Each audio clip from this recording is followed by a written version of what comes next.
Hey, this is Jason with the Banna Land Company. Today I wanted to make a little video for you talking about the value of your vacant land. So what are the things that impact the value of property? When we talk about property values, it can seem a bit arbitrary at times, or at the very least, they're very subjective in nature. I've talked to people who had property that was maybe worth a few $1,000s, and they thought it was worth hundreds of thousands of dollars. Someone told them, an appraiser, but in reality, the market just didn't support that. Now, there are many factors that we can look at, and often there's confusion.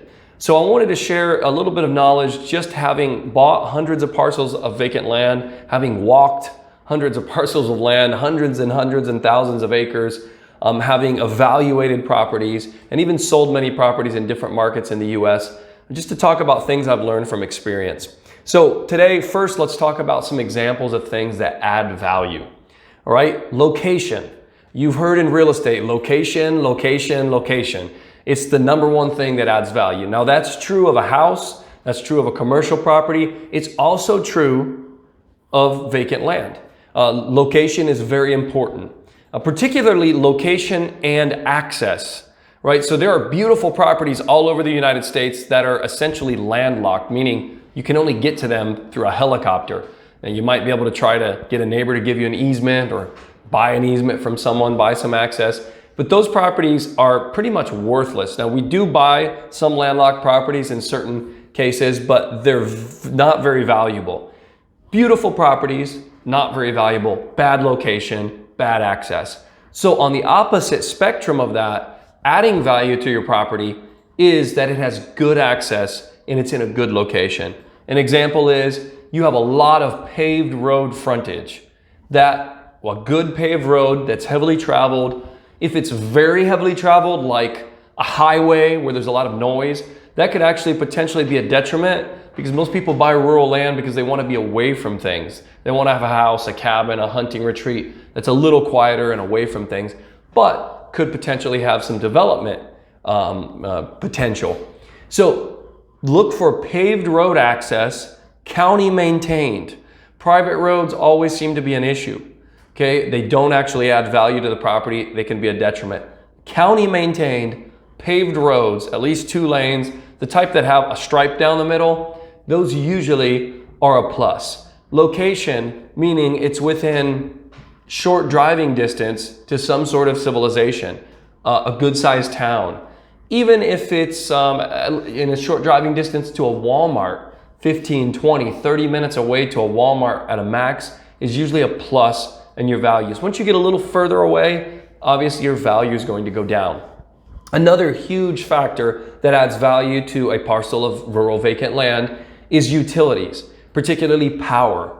Okay, now many people talk about living off grid, and it's a great dream, but for those of you that have gone out and actually camped or done some off-grid hiking or adventures, it's nice for a few days, but eventually we all end up back at civilization. And one of the major things you need is power, right? If you have power to the property, everybody dreams of solar power, but having a power pole is a huge plus.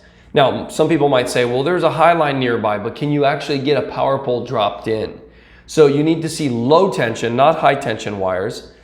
Usually there's going to be a power line access point, like an easement through neighbors' properties, crossing the property, or nearby. Now keep in mind, usually the power lines cost for every foot that you have to bring it in. So if it's 2,000 feet away, it's not a big plus, because there's going to be a significant cost to bringing that power in.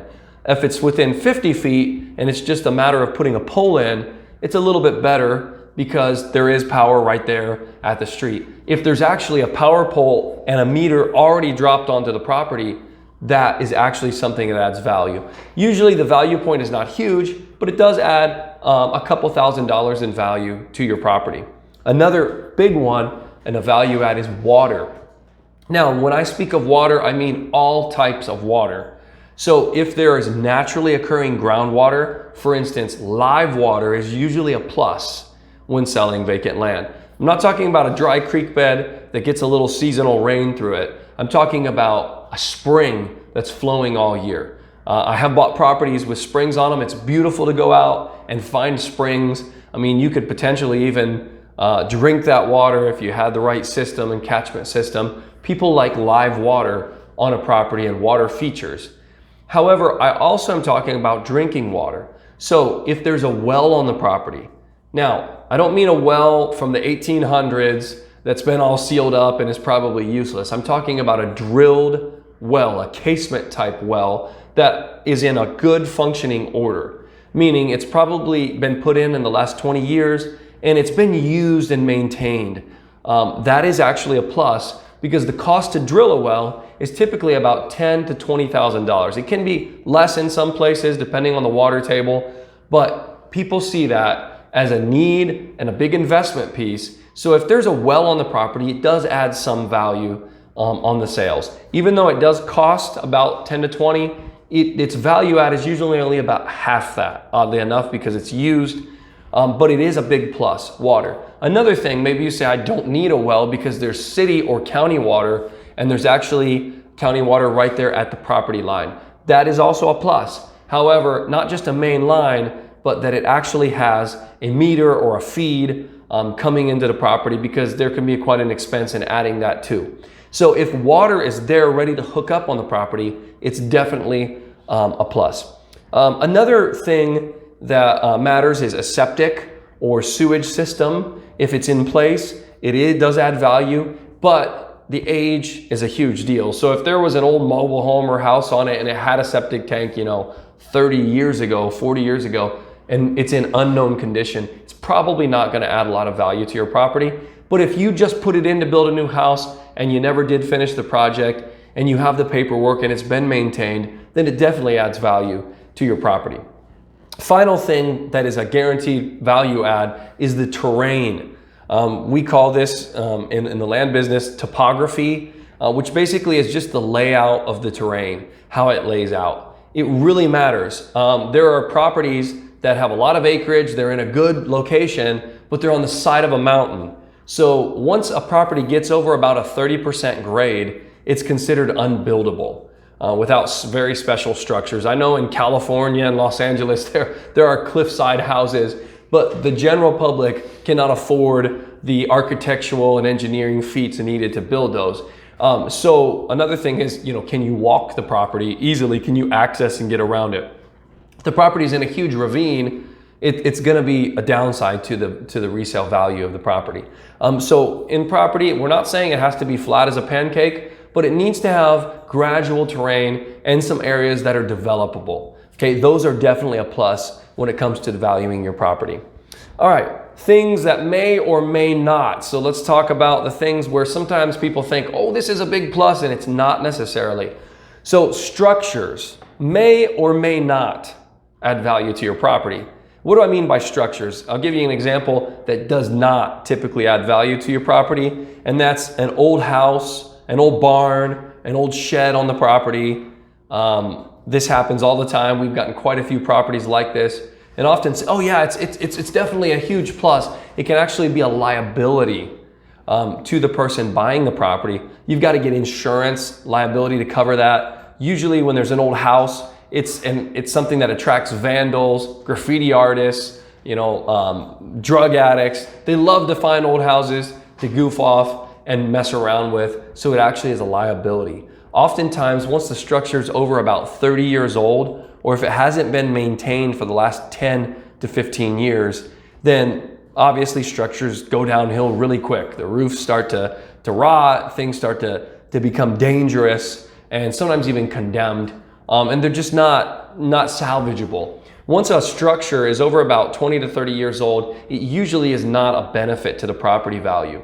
So oftentimes we get properties, maybe the typical would be it was an old farm and there is some good land value there, but it has an old farmhouse and an old barn. No one's lived in them for 30 years. It was grandma's place or grandpa's place.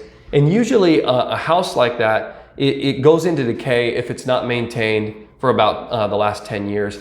In most of those cases, it needs to be bulldozed, which is a significant cost to us as the buyer to clean up. So that would be an example of a structure that does not add value to the property. So keep that in mind. Usually that's actually a deficit to the value or a detriment. A new machine shed, a new insulated steel building, that would definitely add value to the property. I bought a property with one of those recently, a new cabin that's been kept up. Now remember, a cabin in the woods has a lot of upkeep, especially if it's wood siding, but if it's been kept up, it's been maintained, there's not trees growing up through it, you can get to it through the brush and the weeds, it's in good shape and it's been used in the last 5 to 10 years and kept in decent shape, that usually is a plus. It could actually add some value to the property. Okay, and depending on the condition that it's in and that there's not a lot of junk or trash to clean up. So that could be a structure that would add a plus. Now, one that may or may not add value, another one is roads or driveways. And usually sellers overvalue these. So people that own property and they're thinking about selling typically overvalue these. They say, wow, it's got a roadway that was cleared right in and we had a clearing made where we were gonna build a house. I have this conversation all the time with land sellers. I ask them, the first question I ask is, when did you have that roadway cleared and that clearing made? Oh, it was 12 years ago, 15 years ago. If it was more than 3 to 5 years ago, usually it's so overgrown that we actually have to take a bulldozer in there to clear out the trees. There'll be trees this big around growing back up because there's a lot of fast growth saplings and trees, especially in the forested areas where we buy land.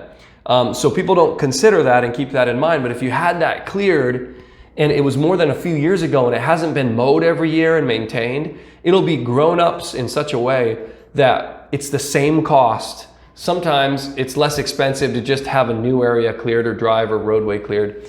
Now, there are people who do have great roadways, cut into a hillside and it's gravel and it's been maintained in recent years. That could potentially add value. But typically an old logging road or trail system that's all overgrown doesn't really add value to the property. So keep that in mind. Another thing that usually doesn't add value to the property is timber. Okay, so a lot of people say, well, there's a timber value. I think there's harvestable and marketable timber.